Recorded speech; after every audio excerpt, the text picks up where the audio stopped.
மனைவி இல்லை என்றால் கணவன் ஒரு அனாதைதான். மனைவியை தன் பெற்றோர், உறவுகள், வீடுகளுக்கு செல்ல விடாமல் தடுத்து வைத்து ஓர் அடிமையை போல் நடத்துபவர்களே, அவளும் இரத்த பாசமுள்ள ஒரு உயிர் என்பதை மறக்காதீர்கள். திருமணம் செய்து கொண்ட ஒரே காரணத்திற்காக அவளது உறவுகளை பிரிக்கும் உரிமை கணவனுக்கு கிடையாது. ஒரு பெண் கணவனிடம் எதிர்பார்ப்பது காசு, பணம், கார், பேங்களா இல்லை.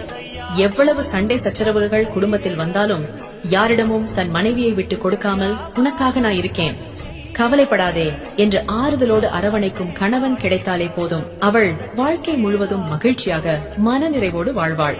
உங்கள் மனைவியை ஒருபோதும் வெறுத்து விடாதீர்கள்.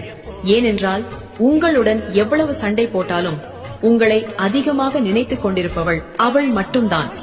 பிரசவ வலியை விட கொடுமையானது கணவன் தன்னை புரிந்து கொள்ளாமல் இருப்பதுதான் ஒரு பெண்ணுக்கு மிகவும் வலியை தரும். மனைவியை அடிக்கிறோம் கணவன்மார்களே, உங்கள் உயிரை சுமந்து தன்னுயிரை பணயம் வைத்து அவள் பட்ட பிரசவ வலியை நினைத்து பாருங்கள். அடிக்க வரும் கை அந்த நிமிடமே அணைக்க மட்டுமே துடிக்கும். பெண்களின் அன்பை போலவே அவளின் வெறுப்பும் மிக ஆழமானது.